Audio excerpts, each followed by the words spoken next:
काशी, अपनी आंखें बंद करो। क्या तुम्हें सुनाई दे रहा है? क्या सर? यहाँ तो एकदम सन्नाटा है। ये सन्नाटा नहीं है काशी, ये तूफान से पहले की खामोशी।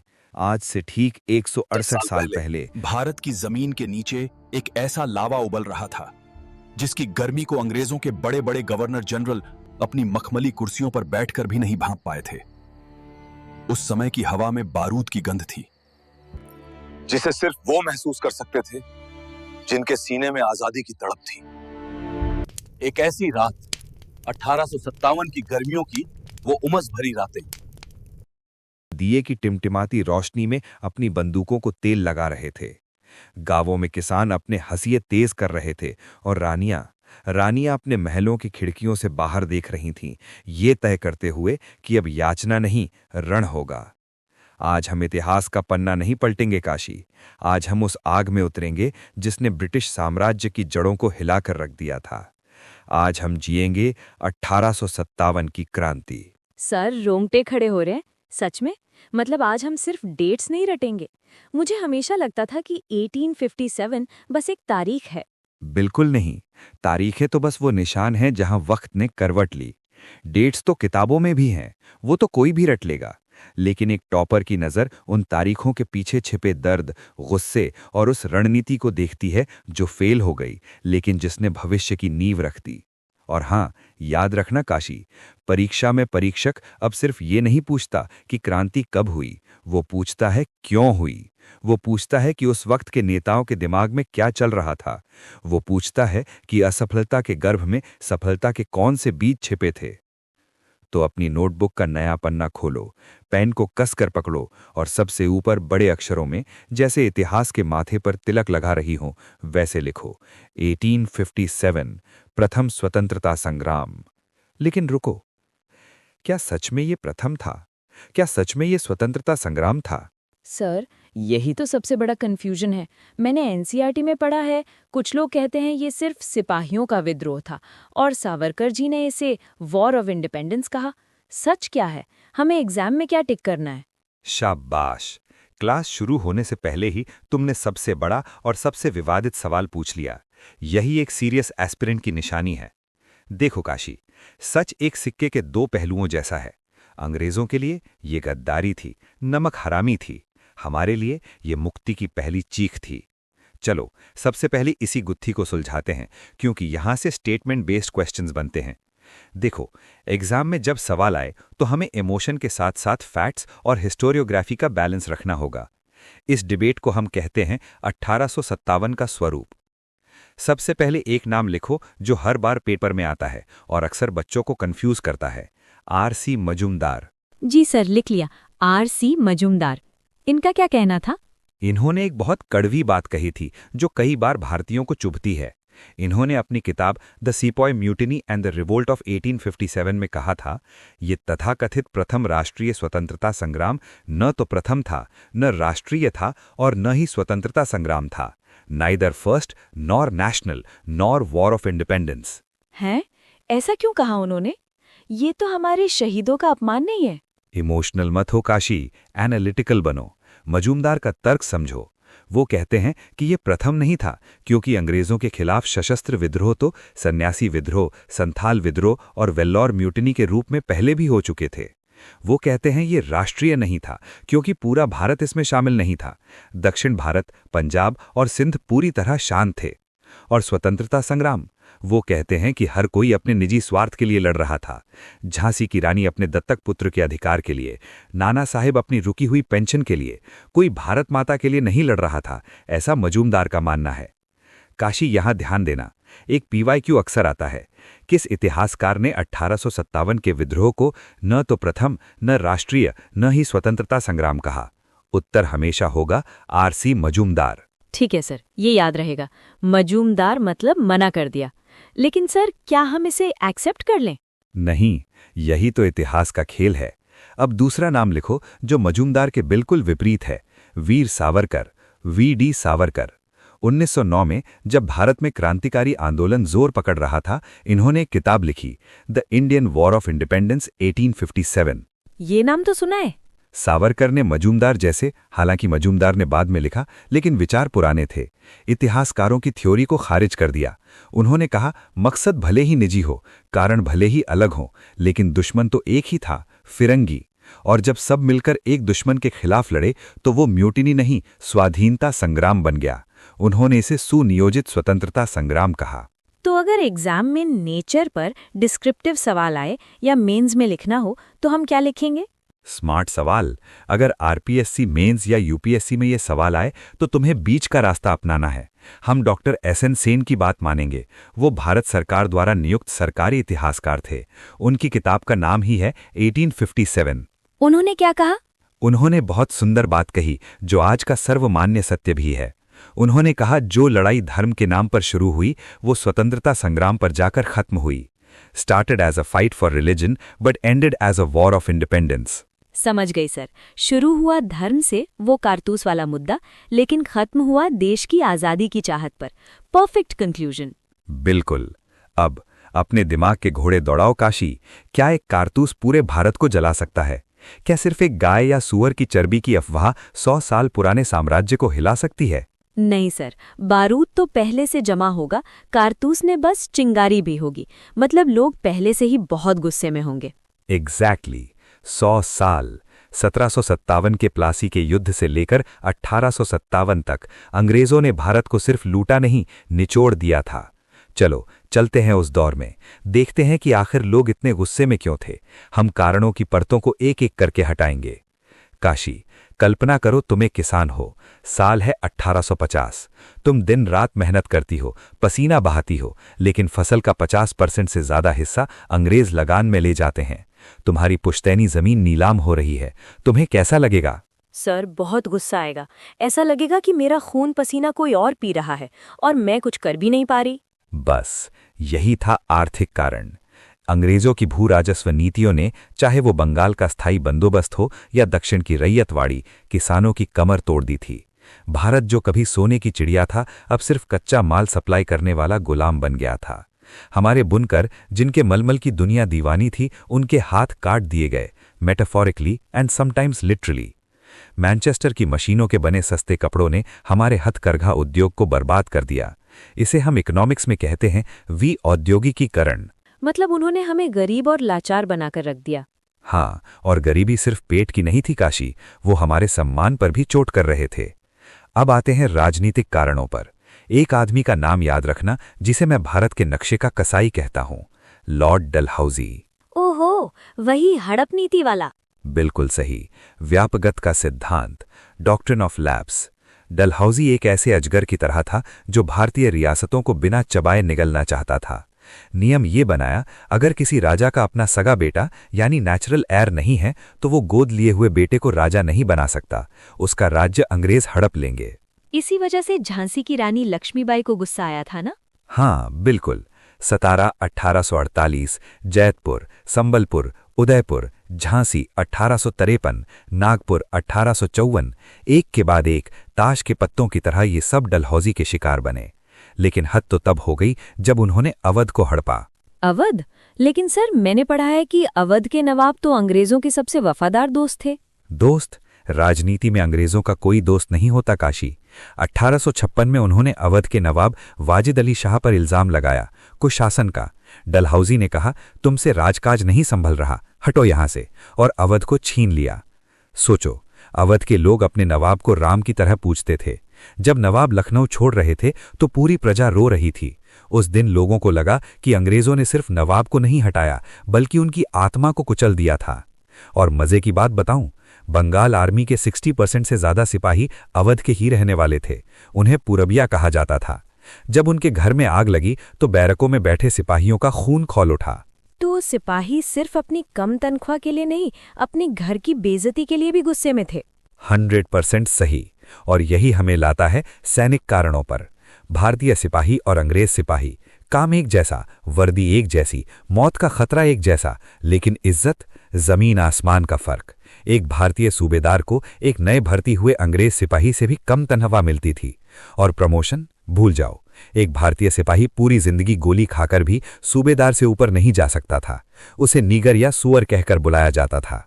दर्द तो तब पार हुई जब 1856 का सामान्य सेवा भर्ती अधिनियम आया।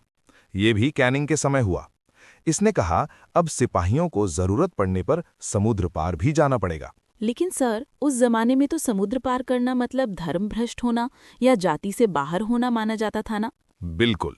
सिपाहियों को लगा ये अंग्रेज पहले हमारी जमीन ले गए, फिर हमारा पैसा और अब हमारा धर्म भी छीनना चाहते हैं। और यही डर सामाजिक धार्मिक कारण बना। सती प्रथा बंद की 1829, विधवा विवाह शुरू किया 1856। ये तो अच्छे काम थे ना सर? हमारे लिए आज अच्छे हैं काशी, लेकिन 1850 के रूढ़िवादी समाज के लिए उन्हें लगा अंग्रेज हमारे रीति रिवाजों में जबरदस्ती दखल दे रहे हैं।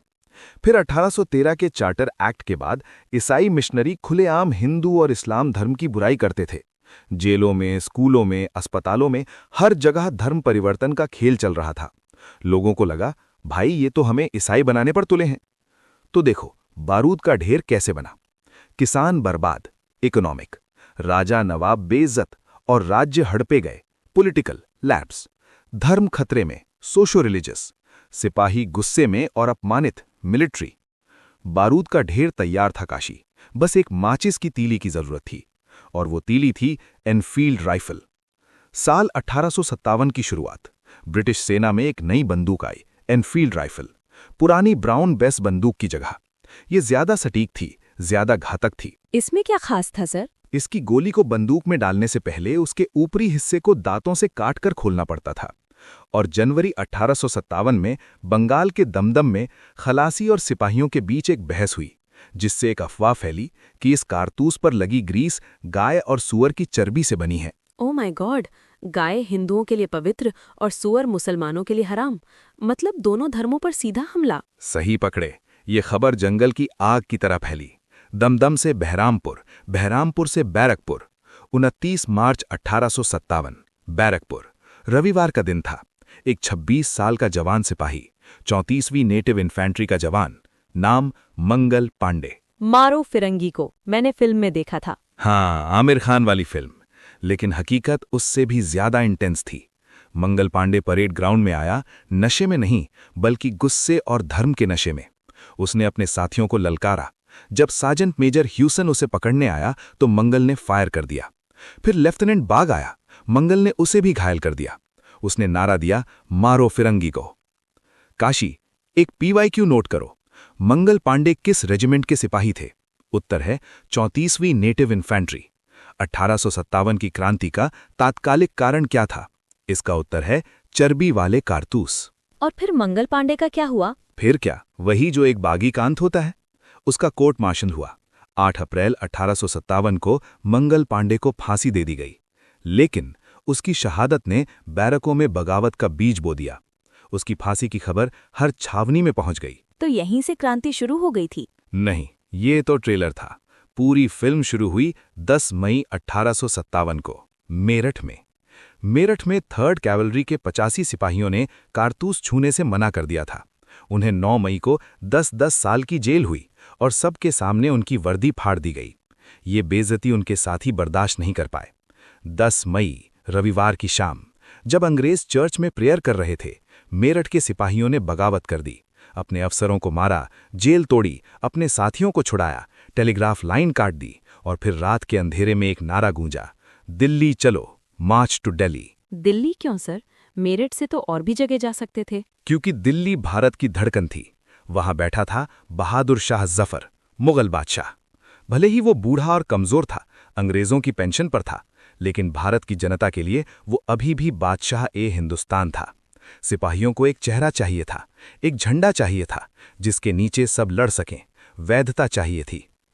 11 मई की सुबह, रमजान का महीना था। बादशाह जफर 82 वर्ष के थे। अभी सुबह की नमाज पढ़कर उठे ही थे और यमुना किनारे झरोखे में बैठे थे कि नीचे शोर मचा, बादशाह सलामत, हम मेरठ से आए हैं, हमने अंग्रेजों को मार भगाया है, आप हमारी कमान संभालिए। बादशाह तो डर गए होंगे, 82 साल के थे वो और अंग्रेजों की पेंशन पर पल रहे थे। बिल्कुल, वो डर गए। वो नेतृत्व नहीं चाहते थे। वो तो एक शायर थे, तलवारबाज नहीं। उन्होंने पहले तो मना किया, आगरा संदेश भिजवाने की कोशिश की, लेकिन सिपाहियों ने जिद पकड़ ली। उन्होंने कहा, अगर आप हमारे नेता नहीं बनेंगे तो हम कहाँ जाएंगे? मजबूरन जफर को क्रांति का नेता बनना पड़ा। ये एक बहुत बड़ा टर्न था ना सर? बहुत बड़ा। जैसे ही जफर का नाम जुड़ा, ये विद्रोह सैनिक विद्रोह से राष्ट्रीय विद्रोह बन गया। कल तक जो सिपाही बागी थे, अब वो बादशाह की फौज बन गए। सिक्कों पर बादशाह का नाम खुद गया। लेकिन असली कमान बादशाह के हाथ में नहीं थी। यहां एक गहरा सवाल बनता है काशी। दिल्ली में विद्रोह का राजनीतिक नेता कौन था? बहादुर शाह जफर। लेकिन दिल्ली में विद्रोह का वास्तविक सैन्य नेतृत्व किसमें किया?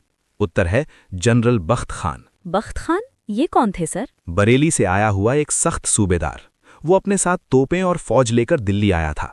उसने एक प्रशासनिक परिषद बनाई थी जिसमें 6 सैनिक और 4 नागरिक सदस्य थे। ये लोकतंत्र का एक शुरुआती रूप था, सोचो। वाह, ये फैक्ट तो मुझे पता ही नहीं था। दिल्ली अब आज़ाद थी, लेकिन अंग्रेज चुप बैठने वाले नहीं थे। ये उनकी नाक का सवाल था। उन्होंने पंजाब से, जहां विद्रोह नहीं हुआ था, अपनी सबसे वफादार फौज बुलाई। जॉन निकलसन और हडसन जैसे क्रूर अफसर भेजे गए। 6 दिन तक दिल्ली की सड़कों पर खून की होली खेली गई। कश्मीरी गेट को बारूद से उड़ा दिया गया। सितंबर 1857 तक आते आते दिल्ली फिर गिर गई। निकलसन मारा गया, लेकिन अंग्रेजों ने दिल्ली जीत ली। जफर को हुमायूं के मकबरे से गिरफ्तार किया गया और उनके बेटों और पोतों को हडसन ने खूनी दरवाजे पर नंगा करके गोली मार दी। और जफर का क्या हुआ? उन्हें देश निकाला दे दिया गया, रंगून, बर्मा, जहां उन्होंने अपनी आखिरी और सबसे दर्दनाक गजल लिखी कि कितना है बदनसीब जफर दफन के लिए, 2 गज जमी भी ना मिली कुएं यार में।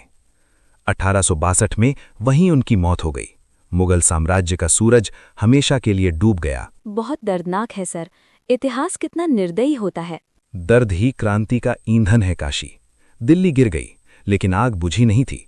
ये आग अब फैल चुकी थी कानपुर, लखनऊ और झांसी में। चलो अब चलते हैं नाना साहब के पास, जहां एक और नाटक चल रहा था। कानपुर। यहां कमान थी नाना साहब के हाथ में। बाजीराव द्वितीय अंतिम पेशवा के दत्तक पुत्र। अंग्रेजों ने उनकी पेंशन बंद कर दी थी और उन्हें पुणे से निकाल दिया था। इसलिए वो कानपुर बिठूर में रह रहे थे। उनके साथ कौन था सर? उनके साथ थे 2 अनमोल रत्न। एक उनका दिमाग अजीमुल्ला खान, जो लंदन तक जाकर अंग्रेजों की पोल खोलाए थे, और दूसरी उनकी तलवार तात्या टोपे। तात्या टोपे? सर, वो तो गुरिल्ला वॉर के मास्टर थे ना? मास्टर नहीं, जादूगर थे। जंगलों में छिपना, अचानक हमला करना और गायब हो जाना। रामचंद्र पांडुरंग, उनका असली राम, ने अंग्रेजों की नाक में दम कर दिया था। कानपुर में 5 जून 1857 को विद्रोह हुआ। नाना साहब ने खुद को पेशवा घोषित कर दिया और कहा, मैं बहादुर शाह जफर का गवर्नर हूं। मैंने सुना है कानपुर में कुछ बुरा भी हुआ था। हाँ, काशी सती चौरा घाट और बीबी घर कांड। सती चौरा घाट पर जब अंग्रेज सुरक्षित निकलने की कोशिश कर रहे थे तो उन पर गोलियां चलाई गईं और बीबी घर में महिलाओं और बच्चों की हत्या हुई।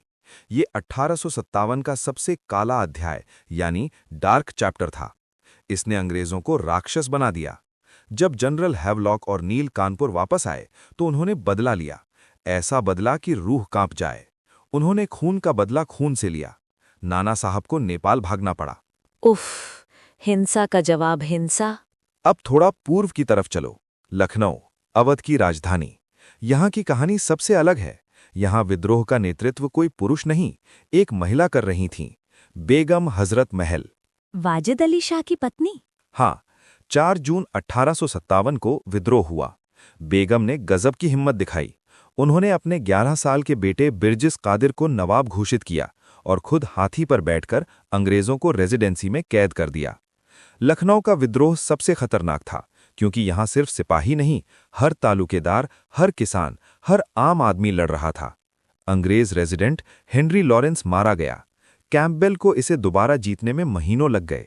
काशी, एक बहुत डीप फैक्ट बताता हूं जो इंटरव्यू में काम आएगा। जब बाद में महारानी विक्टोरिया ने अपना घोषणा पत्र जारी किया और कहा कि हम सड़कें और नहरें बनाएंगे, तो बेगम हजरत महल ने उसका जवाब यानी काउंटर प्रोक्लेमेशन दिया था।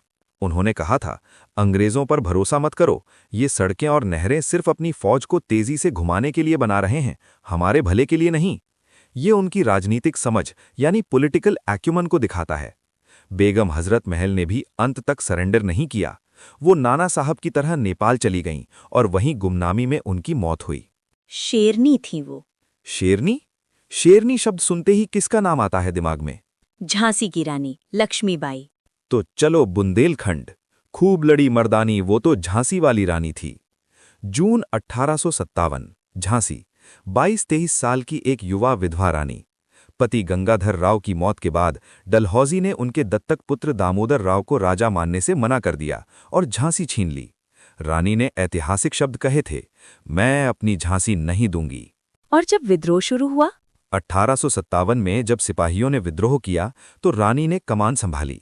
मार्च 1858 में सर ह्यू रोज ने झांसी को घेर लिया। भयंकर युद्ध हुआ। रानी ने पुरुषों के कपड़े पहने, बेटे को पीठ पर बांधा और घोड़े बादल पवन पर सवार होकर किले की दीवार से कूच गईं। ये दृश्य भारतीय इतिहास का सबसे साहसी दृश्य है। फिर वो कहाँ गईं? वो कालपी पहुंची। वहां तात्या टोपे उनके साथ मिल गए, लेकिन ह्यू रोज पीछा नहीं छोड़ रहा था। कालपी भी हाथ से निकल गया। तब रानी ने एक बहुत बड़ा दांव खेला। उन्होंने ग्वालियर पर हमला किया। ग्वालियर? लेकिन वहां तो सिंधिया का राज था, जो अंग्रेजों का दोस्त था। यही तो रानी की रणनीति थी। सिंधिया और उसका मंत्री दिनकर राव अंग्रेजों के पास भाग गए आगरा, लेकिन ग्वालियर की फौज ने रानी का स्वागत किया। ग्वालियर का किला अब विद्रोहियों के पास था, लेकिन ये जीत छोटी थी। 18 जून 1858, ग्वालियर के पास कोटा की सराय। रानी घिर चुकी थीं। वो लड़ीं एक साधारण सैनिक की तरह। एक अंग्रेज सैनिक ने उन पर वार किया। वो घायल हुईं, लेकिन लड़ती रहीं। अंततः वो वीर गति को प्राप्त हुईं। उनकी इच्छा थी कि उनका शरीर अंग्रेजों के हाथ ना लगे, इसलिए एक साधु की कुटिया में उनका अंतिम संस्कार कर दिया गया। काशी, ह्यू रोज ने रानी की लाश को देखकर एक लाइन कही थी जो हर एग्जाम में आती है, यहाँ वो औरत सो रही है जो विद्रोहियों में एकमात्र मर्द थी। सच में सर, वो मर्दानी थी। देखो, रानी लक्ष्मीबाई की वीरता लाजवाब थी, लेकिन ग्वालियर में उनकी हार का एक बड़ा कारण क्या था पता है? कोऑर्डिनेशन और सही समय पर सही फैसला न ले पाना। तुम्हारे कंपटीशन रूपी युद्ध में भी यही होता है। तुम खूब पढ़ती हो, लेकिन अगर मॉक टेस्ट नहीं देती तो अपनी गलतियों का पता नहीं चलता। टेस्ट क्यू ऐप बिल्कुल वही काम करता है जो तात्या टोपे की जासूसी करती थी। तुम्हें पहले ही बता देता है कि दुश्मन कहाँ हमला करेगा। हाँ सर, मैंने वहाँ आरपीएससी के लिए सब्जेक्ट वाइज मॉक टेस्ट्स दिए थे। हिस्ट्री के कई क्वेश्चंस, जैसे वो ह्यू रोज वाला सवाल, तो सीधे वहीं से उठ कर आए थे। बिल्कुल। टेस्ट क्यू ऐप पर डेली फ्री क्विज लगाने से तुम्हारी स्पीड और एक्यूरेसी बढ़ती है। ये तुम्हारी रणनीति का हिस्सा होना चाहिए, कोई एक्स्ट्रा बोझ नहीं। और हाँ, क्लास के बाद सारे नोट्स और पीडीएफ के लिए मान एजुकेशन टेलीग्राम चैनल तो है ही। वहां मैं कल एक स्पेशल वॉइस नोट डालूंगा 1857 के नेताओं की लिस्ट पर। Done sir, Telegram joint, app downloaded. अब आगे? अब मिलो उस शख्स से जिसके लिए उम्र सिर्फ एक नंबर थी, कुंवर सिंह। बिहार के आरा के पास जगदीशपुर के जमींदार। उम्र 80 साल। 80 साल? सर, लोग इस उम्र में लाठी के सहारे चलते हैं। और कुंवर सिंह घोड़े पर दौड़ रहे थे। अंग्रेजों ने उनकी जमीनें छीन ली थीं। जब दानापुर के सिपाहियों ने विद्रोह किया तो कुंवर सिंह ने उनका नेतृत्व किया। उन्होंने विलियम टेलर और विंसेंट आयर को कड़ी टक्कर दी। उन्होंने आरा हाउस को कई दिनों तक घेरे रखा। सबसे बड़ी बात, उन्होंने रीवा, बांदा, लखनऊ, कानपुर, आजमगढ़ तक मार्च किया। वो गुरिल्ला वॉर में माहिर थे। एक मशहूर किस्सा है काशी, जो रोंगटे खड़े कर देगा। जब वो शिवराजपुर घाट से गंगा पार कर रहे थे तो अंग्रेज जनरल डगलस की गोली उनके बाएं हाथ यानी लेफ्ट आर्म में लगी।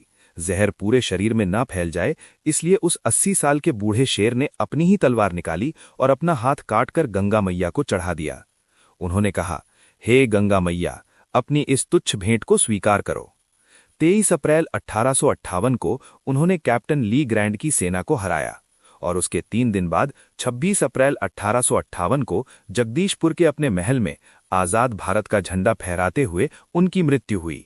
वो उन चंद नेताओं में थे जो अंग्रेजों से हारे में ही बल्कि जीत कर मरे। सच में सर, 80 वर्षों में हड्डी में जागा जोश पुराना था। सब कहते हैं कुंवर सिंह भी बड़ा वीर मर्दाना था। दोस्तों, अब अपने कान खड़े कर लो।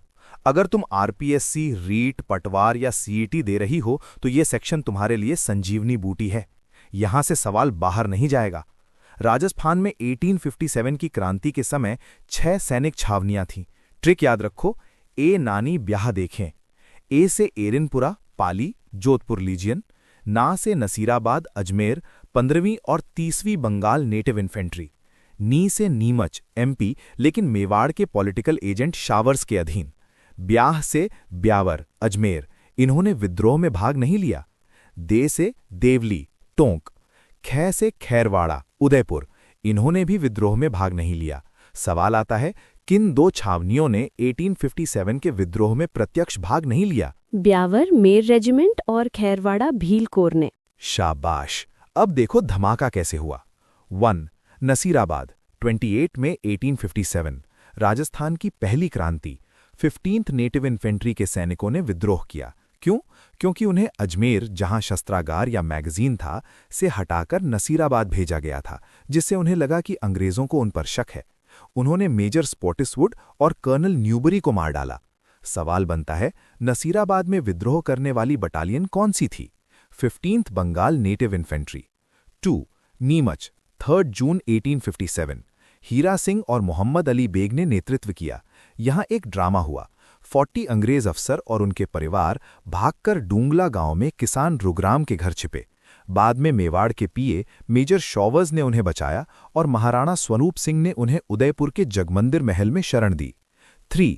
एरिनपुरा और आउवा का महायुद्ध, 21 अगस्त 1857, जोधपुर लीजियन के सैनिकों ने विद्रोह किया। माउंट आबू में ट्रेनिंग ले रहे थे, वहां से एरिनपुरा आए और नारा दिया, चलो दिल्ली मारो भिरंगी। चलो दिल्ली मारो भिरंगी, ये नारा किसने दिया था सर? एरिनपुरा के शिवनाथ सिंह ने।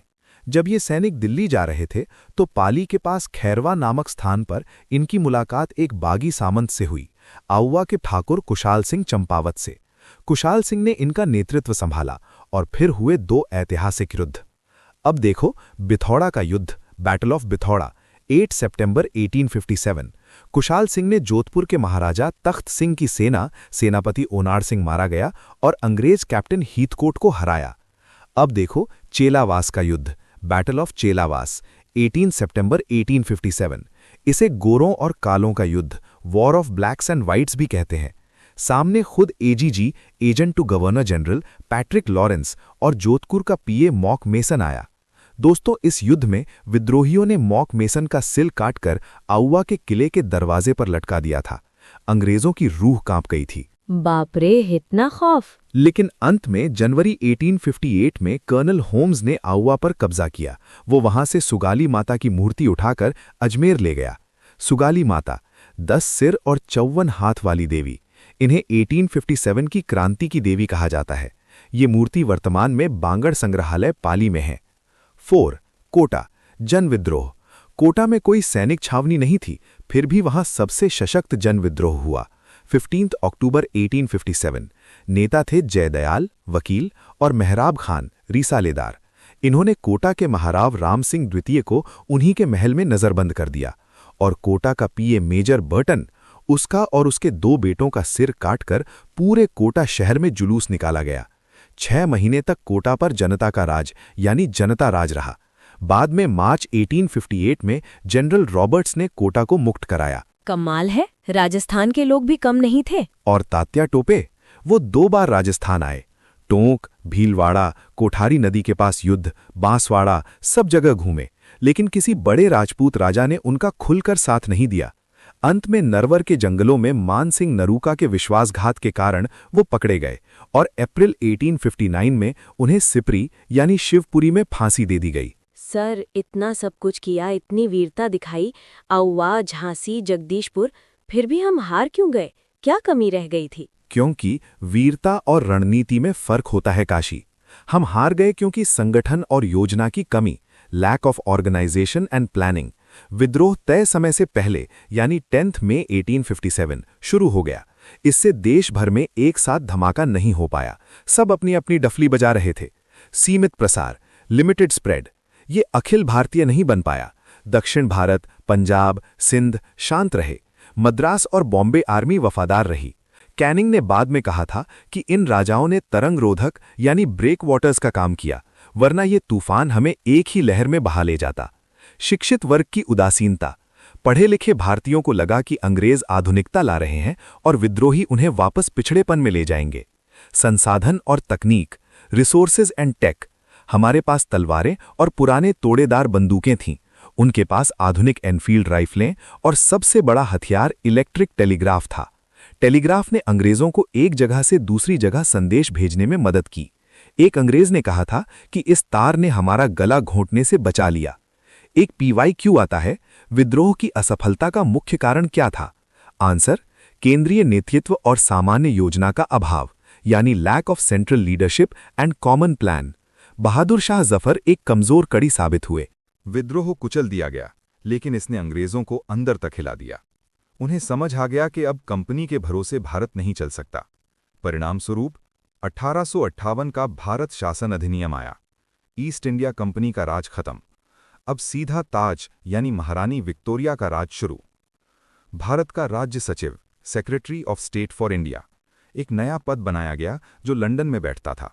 उसकी सहायता के लिए 15 सदस्यों की एक इंडिया काउंसिल यानी काउंसिल ऑफ इंडिया बनाई गई। गवर्नर जनरल बना वायसराय। भारत का गवर्नर जनरल अब वायसराय यानी रानी का प्रतिनिधि कहलाने लगा। PYQ, भारत का पहला वायसराय कौन बना? Lord Canning. महारानी का घोषणा पत्र।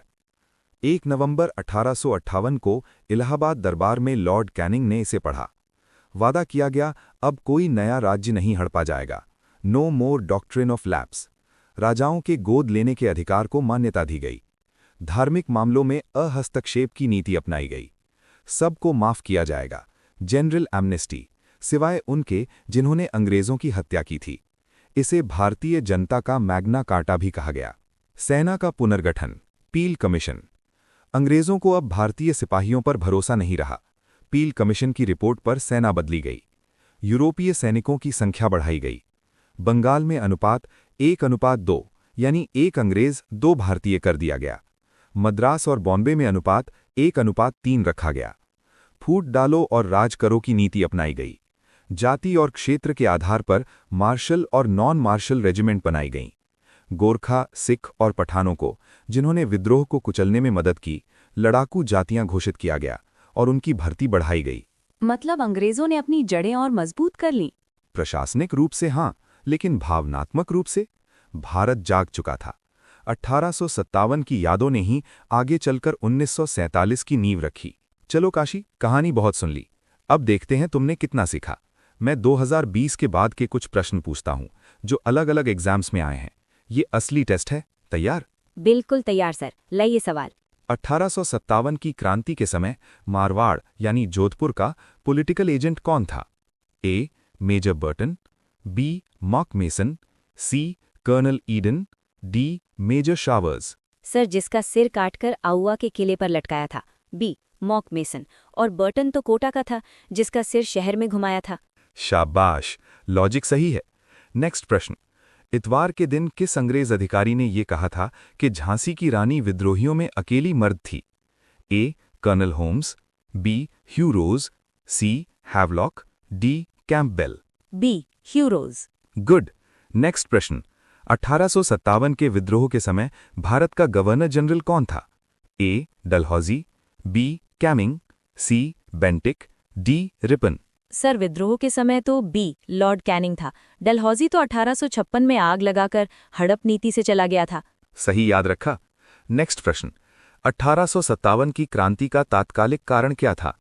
ए. डलहौजी की हड़प नीति, बी. चर्बी वाले कारतूस, सी. ईसाई मिशनरी, डी. सैनिकों का वेतन। सर, बारूद तो सब थे, लेकिन चिंगारी थी। बी. चर्बी वाले कारतूस, एनफील्ड राइफल ग्रीज्ड कार्टेजेस। एक्सेलेंट। नेक्स्ट। निम्नलिखित में से कौन सा युग्म सही सुमेलित नहीं है?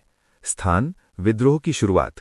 ए. बैरकपुर 29 मार्च 1857, बी. मेरठ 10 मई 1857, सी. लखनऊ 4 जून 1857, डी. झांसी 11 मई 1857। बैरकपुर सही है, मंगल पांडे। मेरठ भी सही है, लखनऊ भी सही है।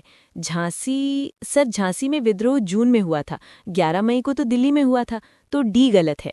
बहुत बढ़िया काशी, तुम तो अब एलिमिनेशन मेथड भी सीख गई हो। देखो, कॉन्सेप्ट क्लियर हो तो फैक्ट्स अपने आप याद आते हैं। समझ आ गया सर जी। काशी 1857 हार कर भी जीत गया। जानते हो क्यों? क्योंकि इसने भारतीयों के मन से अंग्रेजों का अजेय यानी इनविंसिबल होने का वहम और डर निकाल दिया। इसने दिखा दिया कि अगर हम एक हो जाएं तो दुनिया की सबसे बड़ी ताकत को भी घुटनों पर ला सकते हैं। 1857 का खून बेकार नहीं गया। उसी खून से भगत सिंह, सावरकर और सुभाष चंद्र बोस जैसे पौधे निकले। सर, आज मुझे लग रहा है कि मैं उन शहीदों की कर्जदार हूँ। हम सब हैं काशी, और उस कर्ज को चुकाने का एक ही तरीका है, अपना काम पूरी ईमानदारी से करना। तुम्हारा काम है पढ़ना। आज जब तुम अपनी पढ़ाई से थक जाओ, जब लगे कि सिलेक्शन नहीं होगा, डिप्रेशन आए, तो 80 साल के कुंवर सिंह के कटे हुए हाथ को याद करना, रानी लक्ष्मीबाई की पीठ पर बंधे बच्चे को याद करना। वो जान देने से नहीं डरे, तुम्हें तो सिर्फ जान लगाकर पढ़ना है। क्या तुम इतना नहीं कर सकती? कर सकती हूँ सर, अब तो रुकना ही नहीं है। सरफरोशी की तमन्ना अब हमारे दिल में है। यही आग चाहिए, और इस आग को जलाए रखने के लिए ईंधन की जरूरत पड़ेगी। अगर तुम्हें ये कहानी, ये जज्बा पसंद आया हो तो चैनल को सब्सक्राइब कर लेना और कमेंट में लिखना जय हिंद। और सुनो, सिर्फ मोटिवेशन से एग्जाम नहीं निकलता, प्रैक्टिस चाहिए। अपनी तैयारी को धार देने के लिए टेस्ट क्यू ऐप डाउनलोड करना मत भूलना। वहाँ राजस्थान एग्जाम्स के लिए जो टेस्ट सीरीज है वो बिल्कुल एग्जाम पैटर्न पर है। हाँ सर, और मान एजुकेशन टेलीग्राम चैनल पर आप इस क्लास की PDF डाल देंगे ना? बिल्कुल, क्लास खत्म होते ही PDF वहाँ मिल जाएगी। रिवीजन जरूर करना। थैंक यू मान सर, आज इतिहास सच में जिंदा हो गया। इतिहास जिंदा ही रहता है काशी, बस उसे महसूस करने वाला दिल और समझने वाला दिमाग चाहिए। पढ़ते रहो, लड़ते रहो। जय हिंद। जाते जाते पिछले 3-4 सालों 2020-2024 में पूछे गए 10 सुपरफास्ट सवाल। काशी, रेडी? बिना ऑप्शन के जवाब देना है। Yes sir, fire, I am ready. किसने कहा था 1857 का विद्रोह न तो प्रथम, न राष्ट्रीय और न ही स्वतंत्रता संग्राम था? RC मजूमदार। मान trick. Majumdar is equal to मना कर दिया सब कुछ। कोटा में विद्रोह का नेतृत्व किन 2 नेताओं ने किया? जयदयाल और मेहराब खान। कुंवर सिंह ने किस युद्ध में अपनी बाह आम काटकर गंगा को समर्पित कर दी? गंगा पार करते समय, जब जनरल डगलस की गोली लगी थी। चलो दिल्ली मारो फिरंगी का नारा राजस्थान की किस छावनी के सैनिकों ने दिया? एरनपुरा छावनी, पाली। मंगल पांडे किस नेटिव इन्फेंट्री के सिपाही थे? 34वीं बंगाल नेटिव इन्फेंट्री।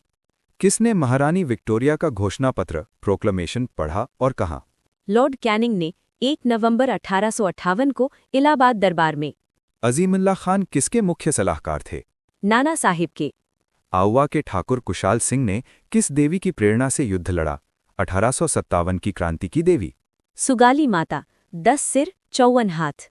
जगदीशपुर बिहार में समानांतर सरकार पैरेलल गवर्नमेंट की स्थापना किसने की? कुंवर सिंह और उनके भाई अमर सिंह ने।